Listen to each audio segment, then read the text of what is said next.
ആ പ്രവർത്തനത്തെ ഷാഫി പഠിക്കണം. രാഷ്ട്രീയ പ്രവർത്തനത്തിൽ ഷാഫിക്ക് അതൊരു പാഠമാകണം. എങ്ങനെയാണ് ഒരു നേതൃത്വം പ്രവർത്തിക്കേണ്ടത് എന്നതിൻ്റെ ഏറ്റവും ഉത്തമ ഉദാഹരണമാണത്. ഷാഫി ഈ കാര്യങ്ങളെല്ലാം കാട്ടിയത് എന്തിനാണ് നമുക്കറിയാം.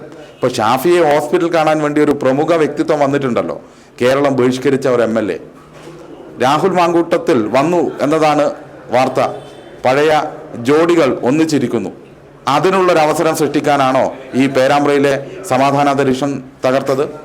രാഹുൽ മാങ്കൂട്ടത്തിന് വെളിയിലേക്ക് വരാനുള്ള വഴി ഒരുക്കാനാണോ പേരാമ്പ്രയിലെ സമാധാനാന്തരീക്ഷം തകർക്കാൻ വേണ്ടി ഷാഫി പറമ്പിൽ ശ്രമിച്ചത് എന്ന് മറുപടി പറയേണ്ടതുണ്ട്. ഇതിനെല്ലാം മറുപടി പറയേണ്ടത് UDF നേതൃത്വമാണ്, കോൺഗ്രസിൻ്റെ നേതൃത്വമാണ്.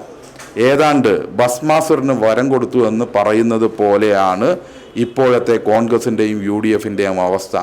ഷാഫി പറമ്പിൽ അവർക്ക് തന്നെ തെറ്റായി മാറുന്ന നിലയിലേക്ക് വൈകാതെ മാറും. ആ രീതിയിലാണ് അദ്ദേഹത്തിൻ്റെ പ്രവർത്തനം ഉണ്ടാകുന്നത്.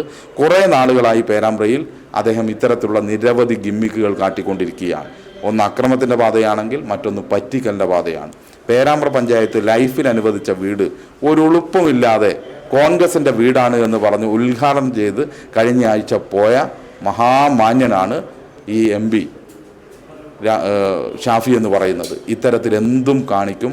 തൻ്റെ നിലനിൽപ്പിന് വേണ്ടി, തൻ്റെ മാത്രം രാഷ്ട്രീയ നേട്ടത്തിന് വേണ്ടി, തൻ്റെ കൂട്ടാളികളെ സംരക്ഷിക്കാൻ വേണ്ടി ഈ പ്രദേശത്തെയും സമാധാന അന്തരീക്ഷത്തെയും എല്ലാം തകർക്കാൻ വേണ്ടി ശ്രമിക്കുന്ന ഒരു MP ഉത്തരവാദിത്തമല്ല നിർവഹിക്കുന്നത്.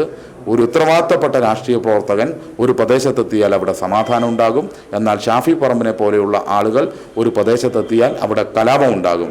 അതുകൊണ്ട് ആ നിലയിലുള്ള പ്രവർത്തനം ഷാഫി പറമ്പിൽ അവസാനിപ്പിക്കുന്നില്ലെങ്കിൽ UDF ഷാഫി പറമ്പിലിനെ കൊണ്ട് അവസാനിപ്പിക്കാൻ, ഇത്തരം പ്രവർത്തനങ്ങൾ അവസാനിപ്പിക്കാൻ വേണ്ടി സമ്മർദ്ദം ചെലുത്തേണ്ടത് ഒരു പൊതു താല്പര്യമാണ് എന്നതുകൂടി സൂചിപ്പിക്കുകയാണ്.